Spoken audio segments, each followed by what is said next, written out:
really enjoyed the show, and yeah, this is really an opportunity for you to ask any questions you'd like about the creative process, about how the play came together. Feel free to move if you can't see. Yeah, sure. I'm just going to kick off with a question that we've had submitted online, which was just about, do you like your character?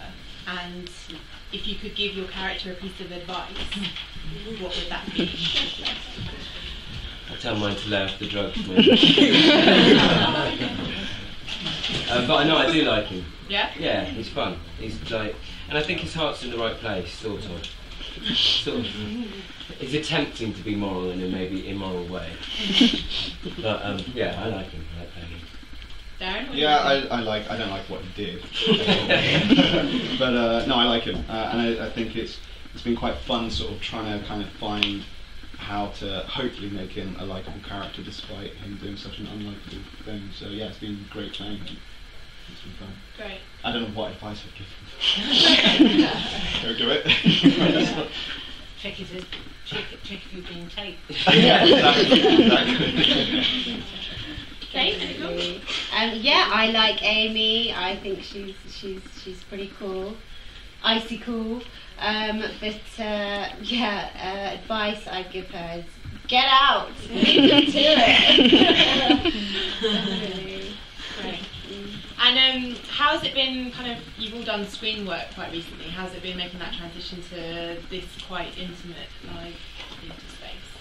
Does it feel very different? Yeah, it's quite filmic in it because it's so the audience is so near that you can't ignore them. So there isn't really that fourth wall. You try and act as though it is, but the audience reaction will change the course of it somehow. The play, because it's so ambiguous as well. The writing. It can either go a bit more comedic or a bit darker, depending on the reaction, or so it's quite interesting that. But yeah, it's a real challenge, not having the sort of divide between the audience, but it makes it quite filmic as well. So it's a bit of both, really. Yeah. You don't get take two. Yeah. You don't get, yeah, exactly. If something goes wrong, that's it. You just got to carry on. But yeah, apart from that. Well, I think we all had a sense of relief when we first walked into the space, and because it's all coming from screen recently. There's that whole thing of like, oh God, it's so small, and then oh God, it's so small. So yeah, but it's great because I think so I don't know whether the audience feel the same way, but sort of for us, kind of there's a point, about 5-10 minutes in, where it's suddenly like the audience and actors' line seems to blur, and sort of hopefully you feel like you're in the room, and we feel like you're in the room with us. Yeah, can I just say now, I've been coming to theatre for more years than I care to remember, but I've never been in anywhere where it's so intimate that you're actually drawn totally into each of the characters, the space and time, the tension and the atmosphere. It's utterly fantastic. I don't know how you sort of come on stage and that tenseness and that atmosphere is there straight away. How do you sort of come to the theatre and suddenly you're on stage and it's we're with you, each of you. I loved each character. It was just utterly amazing. What kind of preparations do you guys do before the show? We eyeball each other. Yeah. We stare each other out for about 5 minutes before the show. It'd be nice when the show's finished and we can actually find out what each other's been thinking. Yeah, so that's our mini superstitious preparation. Still, you really hate each other and you're desperate to get that information. Yeah, because I think it's so amazing. Yeah, there's a level of one-upmanship with both of them. I think we've discussed it before, and I think Kate, you said last time that you think that Amy's sort of irrelevant to what's going on between the two guys. It is. Yeah. Her entrance is so dramatic, and what you do is just.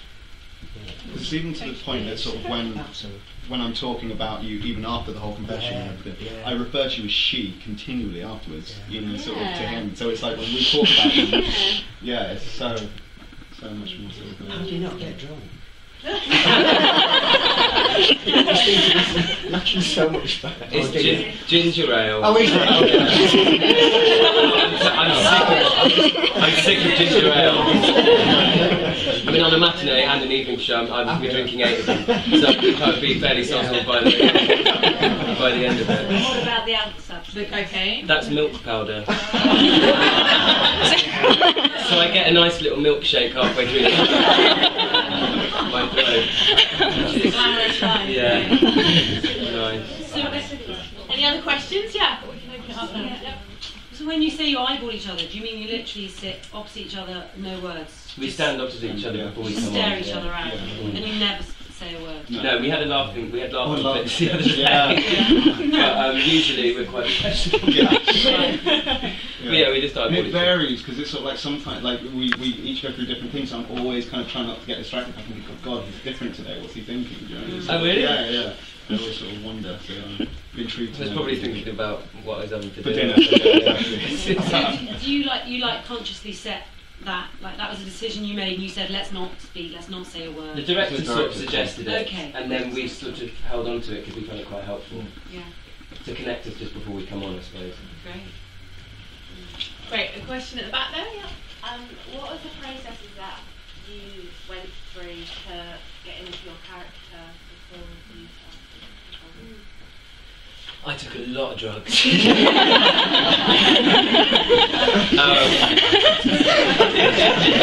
I was just out on the town.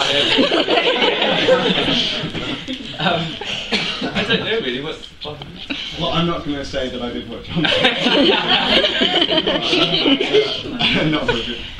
No, well, for me, it was kind of one of those things that because he's a Jewish American as well, there were sort of certain things that I kind of wanted to research about that, and so I've spoken to a couple of friends who are actually Jewish American and sort of just try and put some little traits in which are specific, and then also just I suppose just trying to do as much. We did a lot of research into the period because it's set in '99, and so we each did like a lot of research into. We set homework on and had to kind of like find out what was going on at that time in America, how it each affect us, and then kind of I don't know. Yeah, lots of research into that and the accents, Yeah. the American accent, and I read I tried to find a few statements about from rape victims and that really helped me. I found quite graphic and not very nice, but very helpful. Yeah. And another question at the back. How did you guys find, what did you do to develop your accent to get them perfect? Just kept practicing really, and we had a dialect coach come in and sort of iron out any words that were really sticking out that were still very sort of English.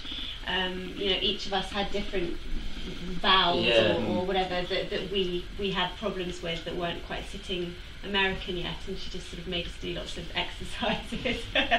Lemon yellow Cadillac. Yeah, lemon yellow Cadillac was one. They were very good. Oh, thank you. I didn't type before. No, they were very good. It's nerve-wracking. Front row.